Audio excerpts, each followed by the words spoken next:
Today I received an iPhone 11 from a fan. The phone had already been opened. Just looking at the exterior, it still looks quite new. It's already a 6-year-old phone. And it barely has any scratches. That's really rare. When we open it up, the inside is also clean and tidy. It's never been repaired, never dropped, never water damaged. Yet it suddenly had a black screen and wouldn't turn on. So what exactly happened? Facing this kind of issue won't turn on. We first use a power meter cable to test charging current. After plugging it in, the phone keeps showing the Apple logo repeatedly, but it can't enter the system. In the fan's hands, this phone either had a black screen and wouldn't turn on, or it showed the Apple logo and still wouldn't boot. Basically, it just can't get into the system. That's odd. Where's the fault coming from?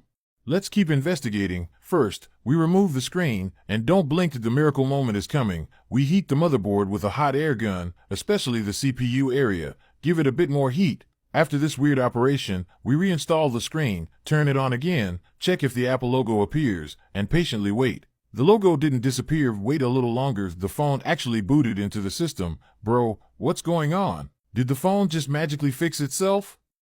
Of course not. You really think a repair tech earns money that easily? Actually, black screen and boot failure is a common issue with iPhone 11. Let me tell you the cause. It's the motherboard. So how do we fix it?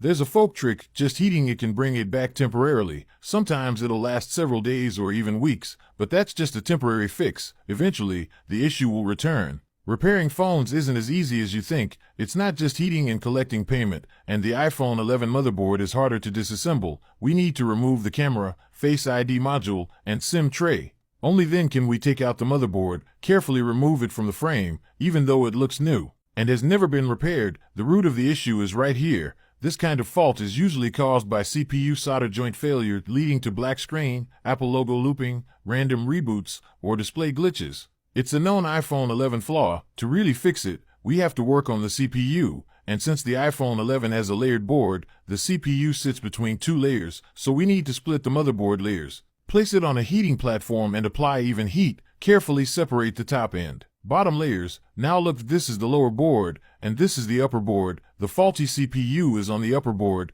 This fault can sometimes be fixed by resetting the CPU, but we're not doing that. We'll replace the board base instead. Guess why? Here's the replacement upper board base. To do this, we must move the original CPU to the new board. Also, the NAND flash and logic chip must be transferred so the data is preserved and the phone gets fixed. Let's begin the repair. Start with the CPU. Gently scrape off the thermal paste. After cleaning, you can see the A13 processor. We'll preserve the CPU but not the board base, so when removing it, we must keep the CPU intact. Heat it with the hot air gun. Carefully lift the CPU. Now for the NAND chip, peel off its protective sticker. Blind removal can damage the chip, so first, scrape off the surrounding glue, then heat it to make removal easier and minimize risk. Clean the removed CPU and NAND. Reball both components. While reballing, let me explain why we replace the board base instead of resetting the CPU.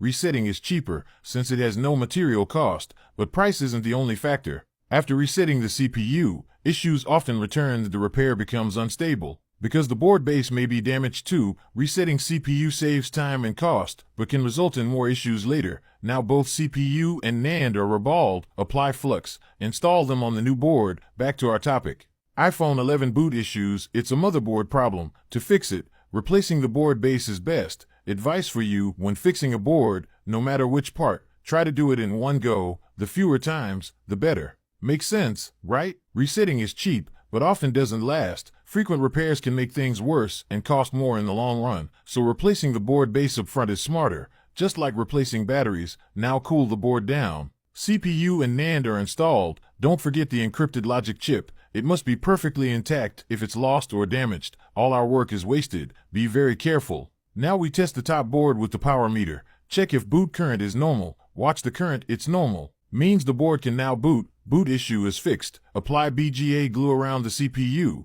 Cure it with UV light. Now the top board is ready. We reball the bottom board. Let's enjoy the process. Under the microscope, use solder wick to even out the surface. Clean gently. Align stencil. Apply solder paste. Heat with hot air gun. Form round and full solder balls. Then apply flux. Time to fuse the boards. Apply thermal paste to CPU, not too much. Just right. Align and press layers together. Cool it down. Board is rebuilt. Install into frame. Plug in and test. Apple logo appears. Wait a bit, system boots successfully. You might think it's fixed, but no, we failed. Why? Look here, the battery shows 1%. Even with charger plugged in, it's not charging, stuck at 1%. This usually means the CPU is burned internally, not just solder issues, the chip itself is damaged. Even if we moved it to a new board, it won't work. A bad CPU on a good board, still no good. If we unplug it, the phone shuts off and won't charge, so we remove the board again.